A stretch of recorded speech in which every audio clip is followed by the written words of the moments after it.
Warahmatullahi wabarakatuh. Bismillahirrahmanirrahim. Alhamdulillahirabbil alamin.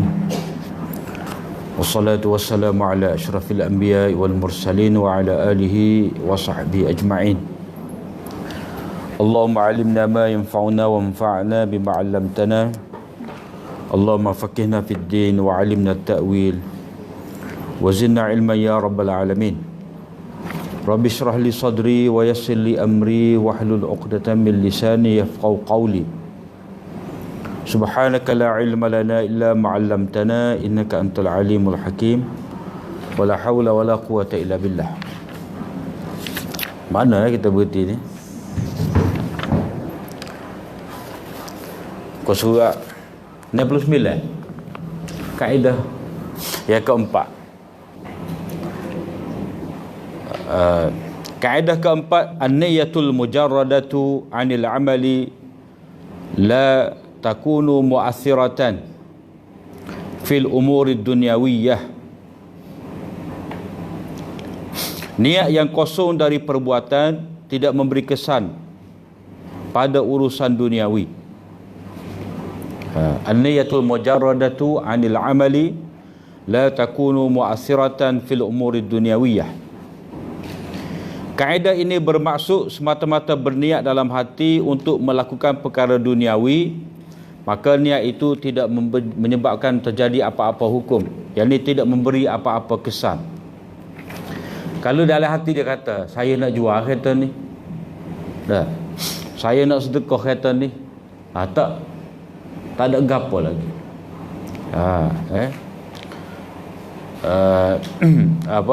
Sedekah tu perkara akhirat, tu ada kesan, boleh pahala. Mana saya niat nak jual kereta ni, saya nak nak bui sewa. Jadi apa yang dia niat terletak dalam hati tadi tidak memberi apa-apa kesan, jadi tidak menyebabkan hukum yang baru, perubahan hukum, tidak. Ini kerana niat merupakan amalan hati dalam batin, sedangkan hukum duniawi seperti terjadinya jual beli atau sahnya jual beli hanya berasaskan kepada perkara zahir. Mana dia kena ada penawaran. Penawaran tu apa? Saya jual dah. Tu kata saya beli. Ambillah, saya jual. Tu kata ya, saya setuju, saya beli. Jadi dia perlu kepada sesuatu yang zahir. Kalau dalam jual beli ni hak zahir ke apa? Akad. Akad. Akad itulah yang terdiri daripada ijab dan qabul. Akad itu adalah terdiri daripada ijab dan qabul. Maknanya dalam bab jual beli ni, apa-apa akad dah, maka tidak dia perlu akad tu sebagai salah satu rukun daripada jual beli bagi menentukan kita ni memang nak jual ataupun nak beli, ataupun dalam istilah Quran dia kata antaradin. Maknanya la taqulu amwalakum bainakum bil batil illa an takuna tijaratan antaradim. Tidak boleh kamu memakai harta sesama kamu secara batil kecuali dengan cara perniagaan jual beli antarat, secara sukarela. Jadi sukarela tu, redha tu adalah perkara dalam hati. Jadi tak boleh tahu redha tu, sebab itulah disyaratkan kena ada akad. Jadi akad ni adalah perkara zahir. Jadi bila orang tu berniat nak menjual sedangkan dia belum jual, belum menawarkan kepada lawan dia, maka tak terjadilah jual beli tersebut. Manakala urusan ukhrawi seperti pahala dan dosa di akhirat, maka ia berasaskan kepada niat dalam hati. Dalam hal ini Rasulullah sallallahu alaihi wasallam bersabda, innallaha katabal hasanati was sayiat thumma bayyana dzalika faman hamma bihasanatin falam ya'malha katabaha Allahu lahu indahu hasanatan kamilatan fa in huwa hamma biha fa amilaha kataballahu lahu iddahu ashra hasanatin ila 700 dhifin ila ad'afin katsiratin wa man hamma bi sayyi'atin falam ya'malha kataballahu lahu indahu hasanatan kamilatan fa in huwa hamma biha fa'amilaha katabahallahu lahu sayyi'atan wahidah. Sesungguhnya Allah menetapkan kebaikan dan kejahatan. Maknanya sebagai satu kefarduan daripada dia, mana dia tunjuk kepada bahawa ni benda baik, maka kamu kena buat, ni benda jahat, kamu kena jauhi. Kemudian dia menjelaskannya. Mana dengan kadang-kadang dengan sebut galakkan, dengan sebut ada pahala, dengan disebutkan adanya neraka, adanya syurga. Sesiapa yang mahu mengerjakan kebaikan tetapi tidak dikerjakannya, mana dia tidak berkesempatan, hanya niat sahaja, Allah mencatatnya sebagai satu kebaikan yang sempurna. Dia boleh pahala dah bila dia ada hamma, keinginan. Hamma ni makna keinginan yang kuat. Jika ia mahu berbuat demikian lalu ia mengerjakannya, dalam hati ada niat, kemudian apa yang dia niat tu terzahir melalui perbuatan, Allah mencatat sebagai 10 sampai 700 kali kebaikan.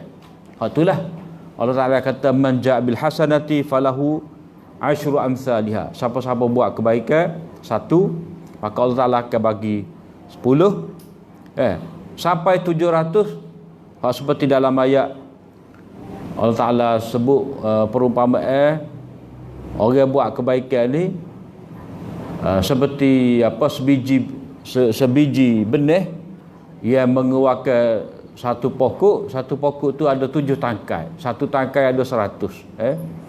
Masalul ladzina yunfikuna amwalahum fi sabilillah kamathali habbatin ambatat sab'a sanabila fi kulli sumbulatin mi'atu habbah wallahu yudha'ifu liman yasha.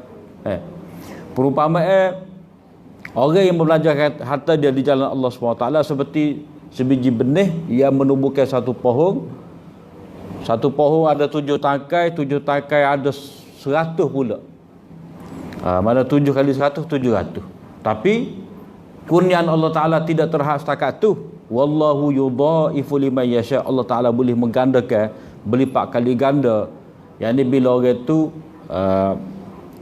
buat kebaikan tadi, dengan keikhlasan yang paling sempurna, dan orang yang dapat manfaat tu dia memanfaatkan dengan lebih lagi lah. Maknanya kalau dia buat itu berterusan ada ditulis untuk dia pahala sampai hari kiamat.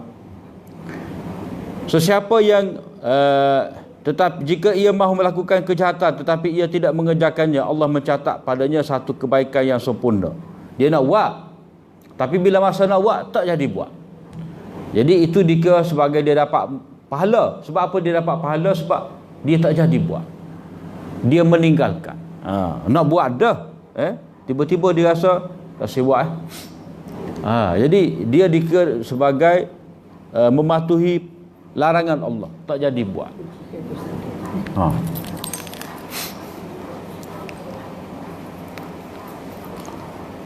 Tak jadi buat.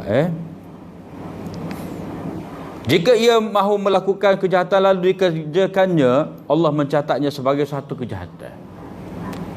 Tidak kata 10, tidak digandakan kejahatan. Itu asas kepada kaedah ni lah. Contoh aplikasi kaedah ini, seorang yang berniat untuk melakukan jual beli dengan si fulan manakala itu tidak menyebabkan berlaku penawaran, yakni ijab, kerana niat adalah amalan hati. Seperti kita hurai tadi lah, dia dalam hati je cerita nak jual, tapi dia tak sebut kepada saing dia. Kalau dia sebut tu, baik, saya nak jual ni, nak beli kau, itu panggil penawaran, ijab. Ijab alik hak pemilik, alik penerima ni dia panggil qabul. Jadi orang panggil ijab dan qabul. Jadi niat tu amalan hati, manakala ijab itu adalah amal lidah. Jadi amal lidah ni dikira amal perbuatan lah. Hukum duniawi seperti terjadinya jual beli, sahnya jual beli tidak berlaku melainkan atas asas perkara yang zahir, maknanya penawaran. Begitu juga dalam bab orang panggil jual beli unjuk ni. jual beli unjuk. Jual beli unjuk lagu mana? Kita letak duit, lepas kita ambil. Tak ada ijab qabul. Dah. Seperti kita beli dengan mesin lah. Beli air kotak ke apa semua, bubur piti dalam mesin tu, dah kita buh. Jadi itu dipanggil jual beli unjuk. Sepatutnya dia kena ada akad. Tapi sebenarnya dia tak timbul masalah akad tu sebab apa? Memang orang letak mesin tu memang nak jual benda dalam tu. Dan kita pergi bubur duit tu, baca lagu mana nak bubur duit tu pun memang niat nak belilah. Jadi masing-masing tu memang bersetuju untuk berjual beli. Jadi kalau dia beli tu, dia bubur piti tu memang niat nak jual beli, tak payah dia akad. Saya jual, saya beli. Supaya kita di supermarket lah. Kita di supermarket ni tak payah akad jual beli dah. Sebab apa? Sebab dia buka kedai, letak barang, dah dia ada cokok. Kalau token syarikat tu dia letak pekerja, siap dengan ada mesin tu, mesin kira-kira. Lepas tu bila beli tu kak, dah sudah bayar kak, dia pun pecek pering lalu resik. Resik tu lah akadnya. Akad. Kalau hak dia tak, orang tak faham, dia tulis lagi, saya berjual semua barang ni. Tak payah dah, automatik dah. Jadi kita hak itu pun tak payah akad dah lah. Sebab apa? Sebab kita terima resip tu maknanya tanda kita setuju. Tanda kita setuju.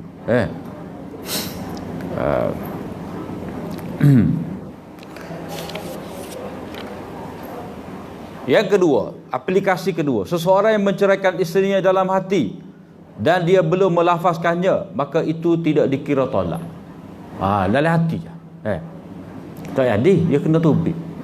Tapi dia tubik, tak ada niat pun jatuh. Mana dia gurau lah, dia gurau. Saya cerai awak. Jatuh tolak. Sebab apa? Sebab perkataan cerai itu adalah perkataan zahir. Jadi jatuh tolak walaupun tak ada niat. Kalau dia niat dalam hati, tak ada perkataan tolak, cerai, tak jatuh. Sebab tak ada orang tahu, sebab dia saja tahu dalam hati dia. Satu lagi tolak orang panggil tolak kinai, tolak kinayah. Tolak kinayah ni lawan kepada tolak biasalah. Tolak biasa ni kita jelas sebut aku cerai. Tapi satu lagi dipanggil tolak kinayah, makna tolak dalam bahasa berlapik, bahasa sindiran ataupun bahasa pelapik. Dia kata kita sekat dua sekat hari ni kita dua sekat hari ni je. Jadi sekat hari ni ke apa makan nasi sekali ke guana. Jadi hakim tanya dia, masa awak kata tadi ada niat gapo-gapo kau tidak? Dia kata memang saya niat cerai. Jatuh tolak. Sebab ada dalam hati dia. Begitu juga kalau dia kata awak, saya taklid mu ayah awak lah, saya taklid. Jadi kalau dia kata dalam hati dia tu, dia kata luar dalam hati dia, mana dengan lafaz cerai, jatuh cerai. Niat dia. Kalau dia kata awak saya taklid umur ayah awak lah, cuti sekolah ni, dah. Jadi bini salah faham. Tok laki yang cerai. Dia pun dakwa di mahkamah. Hakim tanya, masa awak kata tadi ada niat apa-apa? Tak ada, bukan cuti sekolah, kelik duk kampung lah. Kita nak duk bujas seorang rumah. Jadi pada ketika tu dalam tolak berlapik ni ataupun kinayah ni, dia perlu kepada niat. Perlu pada niat. Maknanya ditanyalah hakim tu. Hakim tu tanya kepada dia. Kemudian kaedah kelima, bersabit dengan niat ini juga berkenaan dengan akad. Niat dalam bab akad. Halin niyatu fil yamini tukhassisul lafza al-'ama wa tu'ammimu al-lafza al-khassi wa tu'ammimu al-lafza al-khassa. Adakah niat dalam bersumpah boleh mengkhususkan lafaz yang umum dan mengumumkan lafaz yang khas ataupun lafaz yang khusus? Ini gapo sebenarnya ni? Yang pertama, niat dalam sumpah. Niat dalam sumpah. Jadi kadang-kadang seseorang itu dia kecek atas dasar umum, atas dasar khusus. Kalau dia kata saya tidak mahu bercakap dengan ahli, tu maknanya secara khusus dia sebut dia tak boleh bercakap dengan ahli. Tak. Kalau dia kata saya tidak mahu bercakap dengan sesiapa, itu maknanya umum. Itu maknanya umum.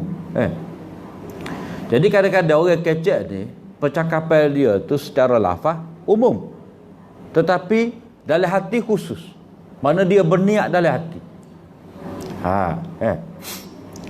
Sebelum kita baca bawah ni, kita urah hak mudah dulu, kesimpulan. Kalau seseorang tu kata dia bersumpah, seorang bersumpah, saya bersumpah tidak akan bercakap dengan sesiapa. Dalam hati dia kata, dalam niat dalam hati ahli. Jadi lafaz sumpah tadi umum ke khusus? Umum. Saya tidak akan bercakap dengan sesiapa, itu maknanya umum. Cuma dia berniat dalam hati, dalam kurungnya ahli. Satu keadaan lagi,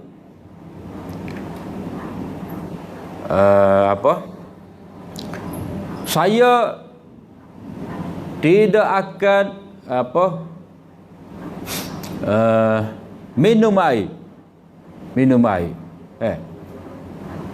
Dalam hati dia bukan setakat air, bukan setakat minum, mandi ko, jual ko, tak sih berlaku.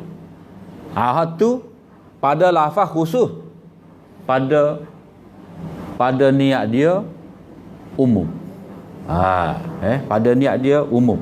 Boleh nampak tak agak-agak tu? Ada markah.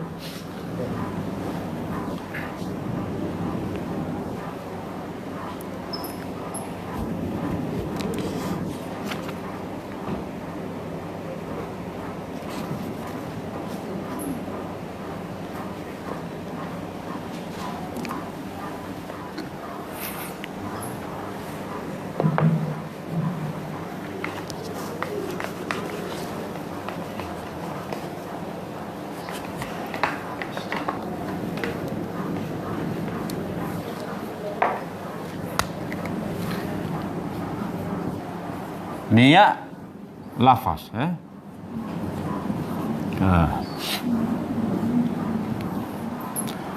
Dia kadang-kadang niat ni dalam lafaz umum, dalam niat khusus. Begitu juga dalam niat ni kadang-kadang umum, ni khusus. Kalau kita kata saya bersumpah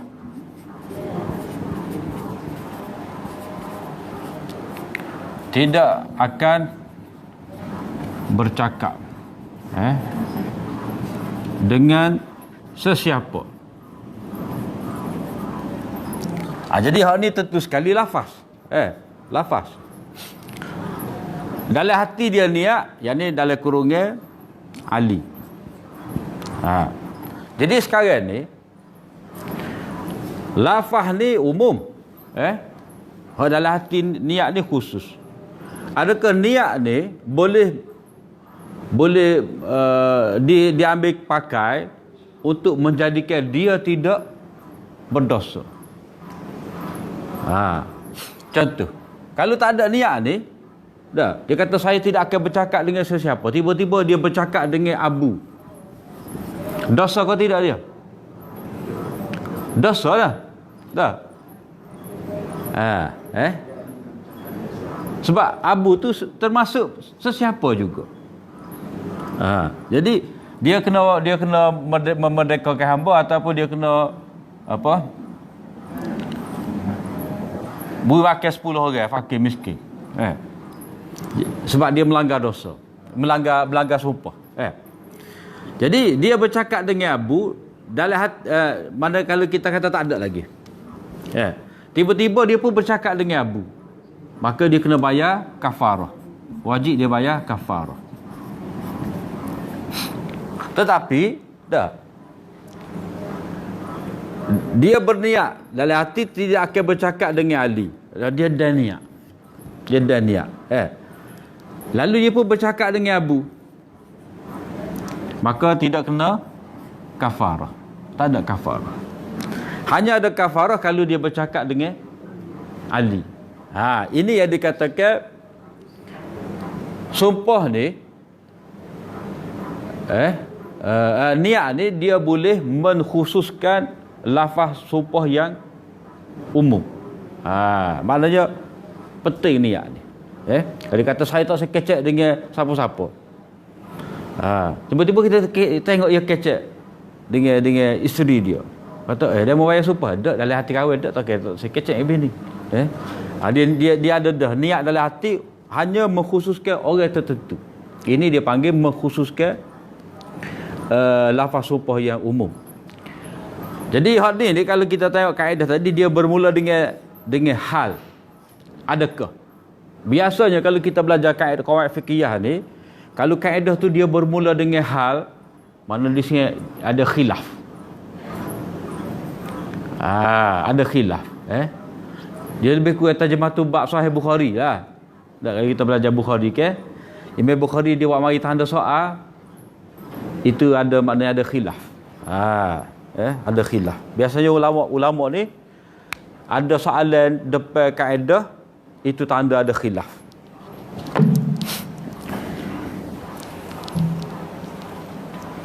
Jadi adakah niat dalam bersumpah boleh mengkhususkan lafaz yang umum dan mengumumkan lafaz yang khusus?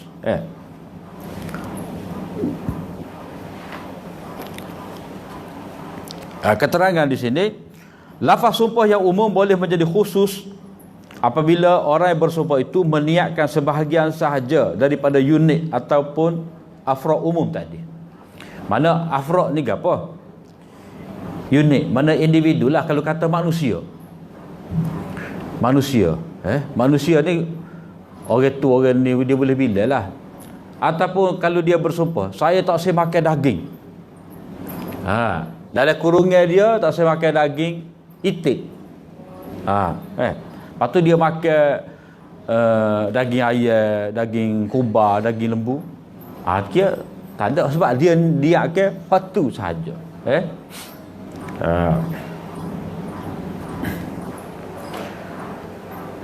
Jadi unit itu maknanya segala yang terangkum di bawah lafaz umum itulah. Segala yang terangkum di bawah lafaz umum itu dikatakan sebagai unit ataupun afrod. Niat orang yang bersumpah itu mempunyai kesan. Dari segi apa atau siapa yang terangkum dalam sumpah itu. Maknanya dari segi benda yang berkaitan dengan sumpah itu banyak mana. Maka dia boleh jadi kurang disebabkan niat yang dikehendaki oleh orang yang bersumpah tadi dalam hati dia. Atau siapa yang terangkum dalam sumpah itu tadi. Maknanya kalau dia hanya mengkhususkan benda ni orang tertentu, maka orang tersebut tidak terlibatlah. Lepas tu kaedah ni sebenarnya mempunyai dua bahagian. Ada dua bahagian. Dua bahagian ni hak mana? Bahagian pertama tukhassisu lafzul am. Mana niat boleh mengkhususkan lafaz yang umum yang khusus. Tu dua bahagian. Dua bahagian. Jadi oleh kerana kita sebut dah tadi, kaedah ini bermula dengan hal, maka itu menandakan ada khilaf. Bahagian pertama disepakati oleh semua mazhab, tetapi bahagian kedua diterima oleh mazhab Maliki dan Hambali serta sebahagian Hanafi. Sekiranya lafaz sumpahnya itu umum dan dia meniatkan yang khusus, maka niatnya itu diambil kira. Mana ada kesan. di mana niatnya menyebabkan sumpah itu menjadi khusus. Bahagian kedua kaedah ini menyatakan jika dia menyebutkan dalam sumpahnya sesuatu yang khusus, lalu dia meniatkan yang umum, maka niatnya itu menjadikan sumpah itu umum. Mana dia kata saya tak boleh minum air, dalam hati mandi pun tak boleh. Jadi apa jua faedah daripada air itu dia tidak akan guna. Jadi walaupun dalam lafaz tu dia kata minum, jadi minum ni disebut kepada mandi, basuh, apa lagi, jual, bui kok sipek, ni umum. Tapi bila lafaz dia tu khusus, dalam hati dia meniatkan segala apa jua bentuk faedah yang boleh diperolehi daripada air, maka itu dikira memberi kesan juga.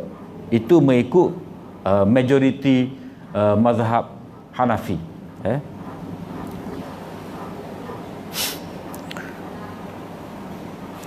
Bagaimanapun mazhab Syafi'i dan sebahagian mazhab Hanafi tidak menerima bahagian kedua. Sebahagian itu tak ramailah, tapi majoriti Hanafi terima. Bagi mereka lafaz kaedah ini berbunyi, mana mazhab Syafi'i ini an-niyatu fil yamin tukhassisul lafzal 'am wa la tu'ammimu lafzal khas. Hak ni oleh kerana kaedah ni menjadi kaedah mazhab Syafi'i, maka tak ada khilaf lah. Sebab benda ni dalam mazhab Syafi'i saja, maka bila begitu perkataan hal adakah tadi dibuat. Dia pakai direct lalu. Mana orang panggil secara jazam, secara putus. Secara putus ni makna tak ada soalan. Jadi kaedah ni secara putus dipakai dalam mazhab Syafi'i, an-niyatu fil yamin. Niat dalam bersumpah tukhassisul lafzal 'am, boleh mengkhususkan lafaz yang umum. Wala tu'ammimu lafzal khas, dan tidak boleh mengumumkan lafaz khas. Maksud dia macam mana? Jika dia menyebutkan dalam sumpahnya sesuatu yang khusus lalu dia meniatkan yang umum, maka niatnya itu menjadi sumpah umum.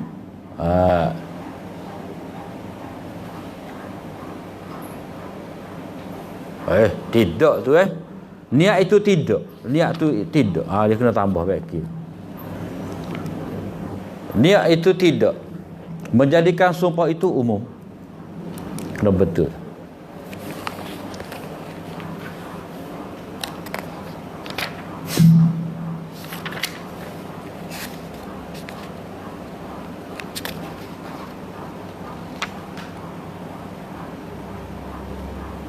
Itu mazhab Syafi'i. Furuk bahagian kaedah pertama ini. Seseorang yang berkata, saya bersumpah demi Allah tidak akan bercakap dengan sesiapa, dan dia meniatkan Ali. Jadi sesiapa tu umum, dan dia meniatkan Ali, Ali tu khusus. Dia tidak berdosa sekiranya dia bercakap dengan orang lain selain daripada Ali. Mana kalau dia kecek dengan Ali juga, dosa dia. Itu orang panggil kesan daripada niat. Yang ni hanya Ali saja ia boleh menyebabkan dia berdosa, melanggar sumpah tadi.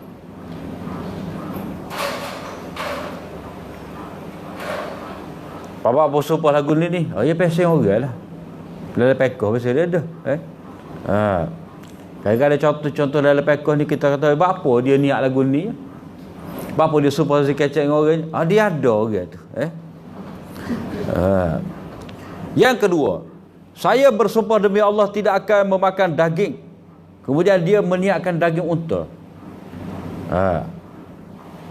Maka tidak dianggap dia melanggar sumpah kalau dia makan daging kambing, daging lembu, daging rusa. Meskipun lafaz sumpahnya itu umum, namun ia menjadi khusus kerana niatnya. Tahu ayat mana ni? Mudah. Mudah.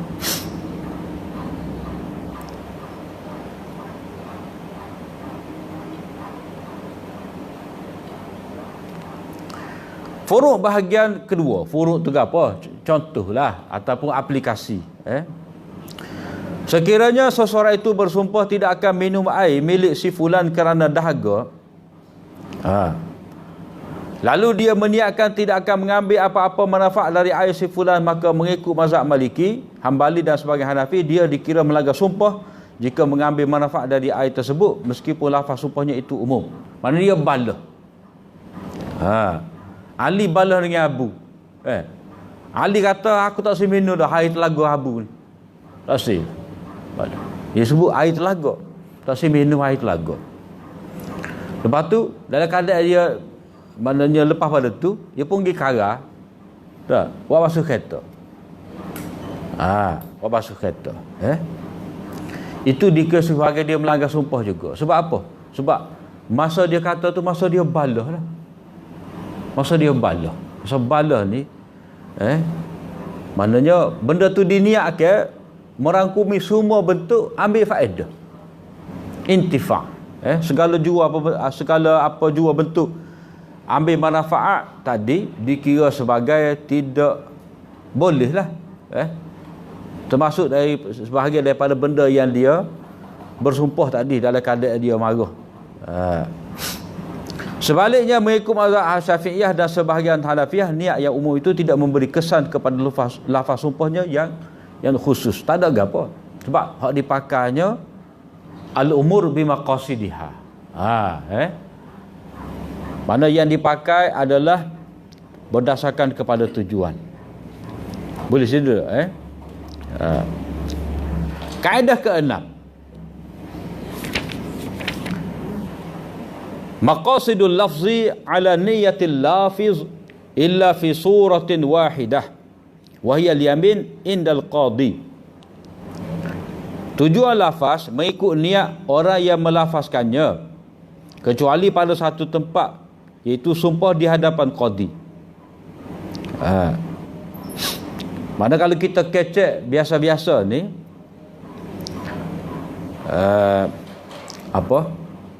bila kita kecek biasa-biasa ni, kadang-kadang kita bersumpah dah. Sumpah tadi mengandungi lafaz dan juga mengandungi niat. Jadi semua tu dipakai mengikut niat kita lah. Kecuali kalau seseorang itu dipanggil untuk bersumpah di hadapan qadi, yakni di mahkamah, maka pada ketika tu kena pakai niat ataupun kefahaman qadi, tu hakim. Mana ni dia tak boleh nak auta depan hakim, tak boleh nak niat niat dalam hati, tak boleh. Kena pakai sumpah di hadapan hakim mengikut kehendak hakim faham. Mengikut apa yang difahami oleh hakim. Maksud kaedah ni ke apa? Lafaz hendaklah ditafsirkan mengikut kehendak orang yang mengucapkannya. Mana hak asalnya kita kecek ni dah.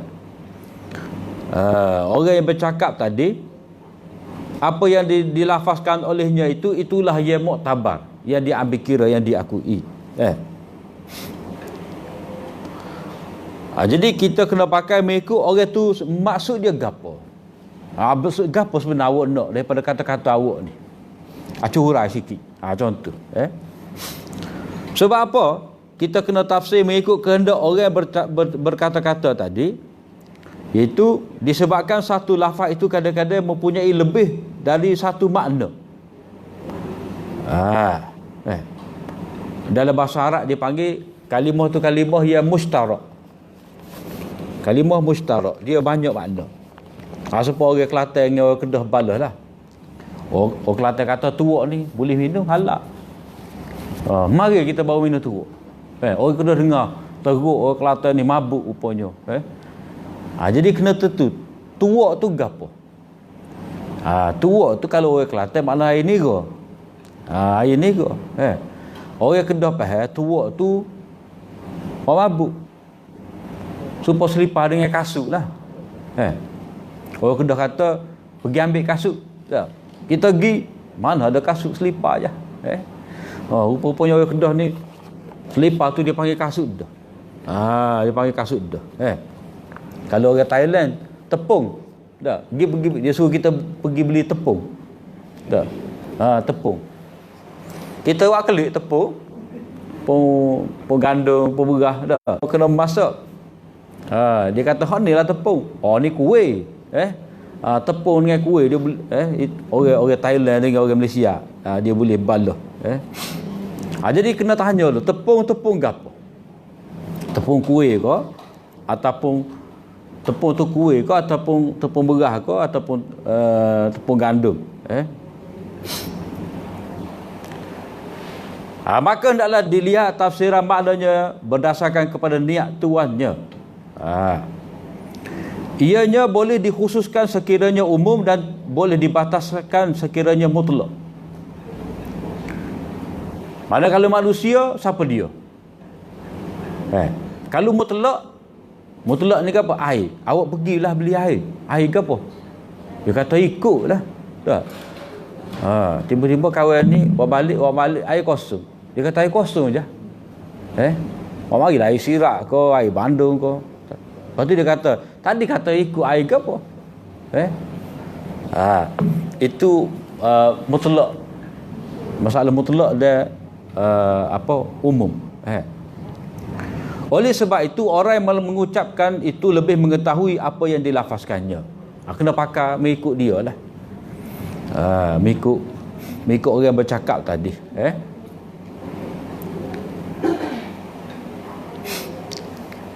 Ini penting lah, terutamanya orang yang berkahwin lintas negeri ni. Dia ada perbezaan tu, dah perbezaan. Supaya kalau si suami ni nak pakai singgah, dah. Jadi singgah dia tu singgah orang Kelantan lah kalau dia orang Kelantan. Bini ni pula orang Selangor, dia ada singgah dia, lain tak serupa. Tidak balah, dia kena faham. Jadi hak ni faham singgah mak dia. Waktu faham singgah mak dia. Jadi masing-masing ada maksud yang tersendiri. Lepas tu balah, tak ada pasal-pasal. Tetapi jika sumpah yang diucapkan oleh seseorang itu di mahkamah atau di hadapan qadi, maka tafsiran inya itu hanya mengikut maksud qadi. Mana kena pakar gapo hakim nak. Dalam bab ni dia tak boleh pakai orang panggil tauriyah. Tauriyah ni apa tauriyah? Mana kita sebut satu perkataan tapi kita ambil makna yang jauh. Macam apa? Macam cerita Nabi Ibrahim itulah. Dah. Orang tanya dia apa tak segi ke pesta. Dia kata inni saqim, saya ni sakit. Sakit ke apa? Jadi biasa sakit orang faham mana sakit demam ke, sakit kepala, sakit perut. Inni saqim tu Nabi Ibrahim memaksudkan sakit hati. Tengok popok dia ni mensyirikkan Allah. Itu dia ambil makna sakit yang agak jauh. Begitu juga orang tanya dia, ni isteri kau ni? Dia kata tidak, ni saudara perempuan. Mana itu dipanggil tauriyah. Kadang-kadang dipakai juga orang kita kan. Orang tanya, ni anak kau natu? Dia kata anak kita belakang. Maknanya bagi dia tu dia tidak membezakan antara anak dengan menatu serupa je. Setengah orang kata dak tu menatu kita. Boleh nampak dah tu. Dia punya pandangan je terhadap menatu ni. Mana bukan menatu yang dikehendaki lah. Dia orang tua-tua tu dia ada maksud dia. Kalau orang tanya anak kau natu, dia kata anak kita belaka. Tapi kalau dia jawab tidak anak natu. Tu ada maksud dia tu. Jadi natu tadi dia kena beringat. Ada benda bagai tak lepas tu. Bagai sakut. Jadi bila bercakap di hadapan qadi kena pakai mengikut pendapat qadi.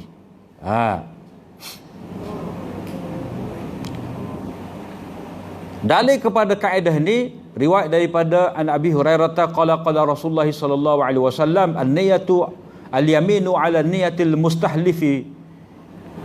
Daripada Abu Hurairah katanya Rasulullah sallallahu alaihi wasallam bersabda, sumpah itu mengikut niat orang yang meminta bersumpah. Jadi orang yang meminta bersumpah ni qadi lah.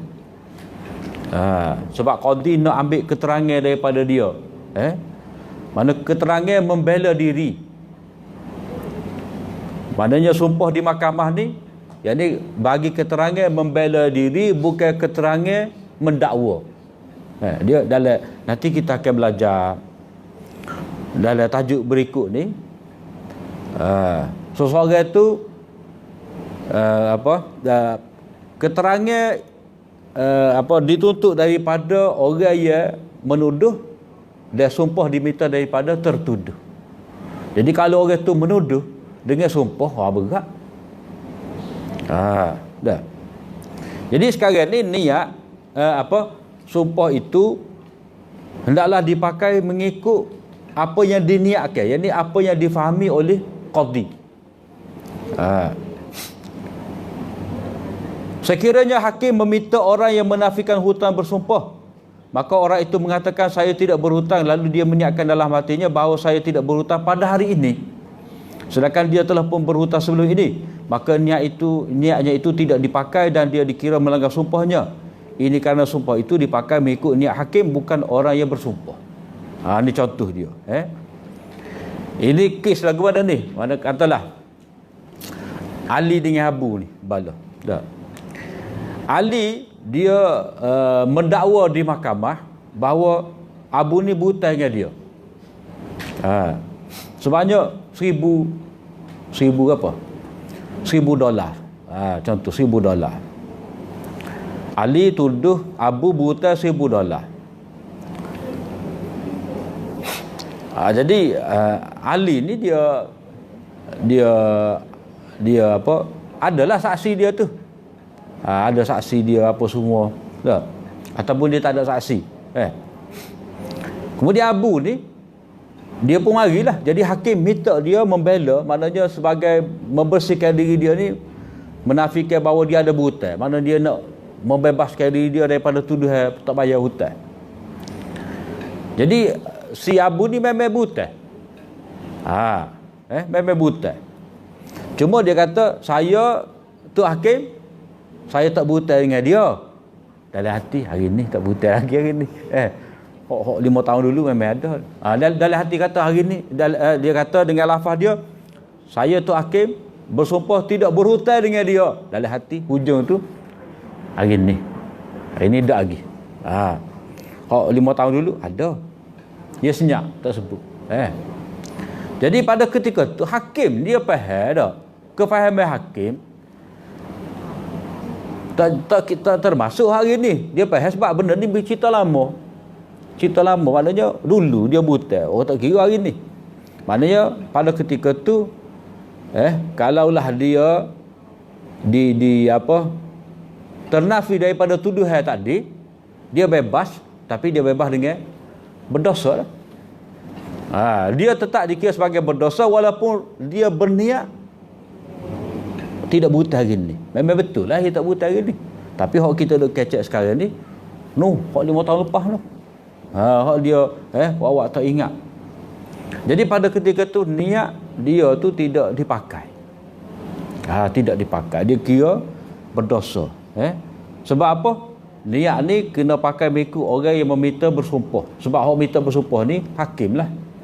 Kita kena pakai maksud hakim. Jadi kalau pakai niat orang ni dah, maka kalau lagu tu kan banyak benda lah tergendala. Maknanya dia tidak dikira menipu. Tapi bila begini, syarat wak kaedah lagu ni, maknanya orang ni dikira menipu. Mana di sini sampai setahun ni Nabi